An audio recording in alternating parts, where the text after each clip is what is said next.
Hey guys, my name is Dan. I would love to teach you guys a little bit about one of my favorite drum techniques, playing with brushes. For those of you who might only play with sticks and have never played with brushes before, brushes are called brushes because they look kind of like a paintbrush. Usually they're designed like this. They'll have a stick. These are old, they're from the 60s. I've had them forever. They'll have wires on them. And they're a way that make the drums significantly quieter, and how they evolved, especially in jazz, is they were used because they can kind of scratch across the surface of the drum and make the drums be more of a legato instrument instead of an instrument that you just whack and create one sound. It creates a whole wash of sounds where otherwise you would only have one thwap of the sound. One of the cool things about practicing brushes that I love is that you don't necessarily need to have a full drum set to practice brushes.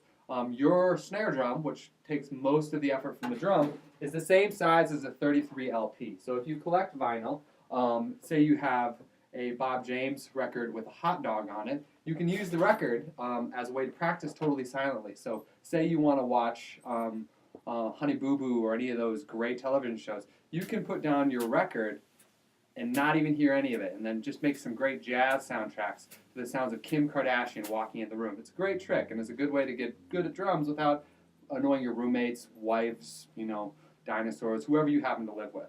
What I'm going to teach you today is a really simple brush technique that is used often in jazz music. For those of you that are familiar with swinging in jazz, you are probably familiar with that pattern that you hear all the time, that ting, ting, to ting, ting, to ting, ting, to ting, ting, to ting pattern.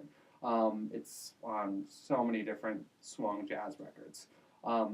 That's what we're going to start with our brush pattern. We're just going to use our snare, and with our right hand, we're going to start by going ting, ting, to ting, ting, to ting, ting, to ting, ting, to ting, ting, to ting. Now, since it's a brush, you can kind of drag it across the drum and give it a little bit more oomph, so it's got kind of some moxie instead of just, so it sounds like there's some sizzle to it, like ting, ting, ta ting, ting, ta ting, ting, ta ting, ting, ta ting, ting, ta ting.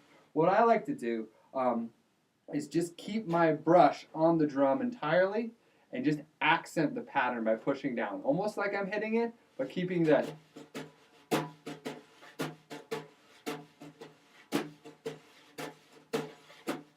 keeping the very tip of the brush on the drum so that it keeps a little bit of a wash going. Now,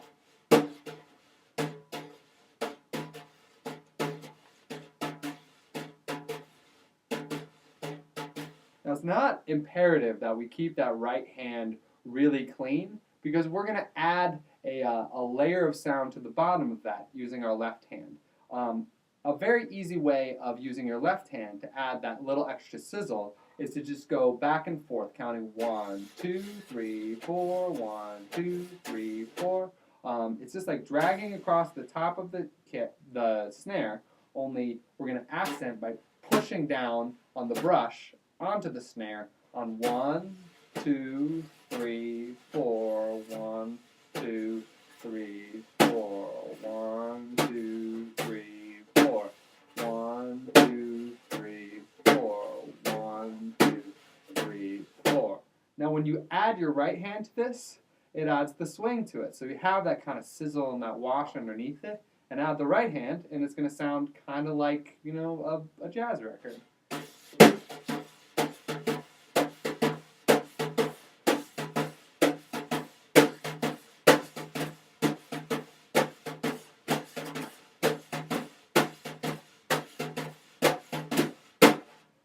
So it gets a quieter idea, and it's one of the initial things that you can do to learn how to work with brushes.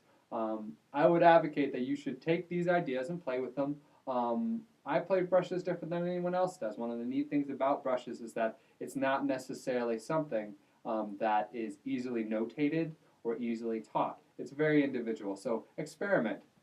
Try hitting the drum. Try sizzling across the drum. Try doing no beats whatsoever. Try doing a little bit of a shake to it. You can do so many different ideas with the brushes. The best thing you can do is sit down with your drum or with your giant hot dog, and just experiment and see what kind of sounds you can make.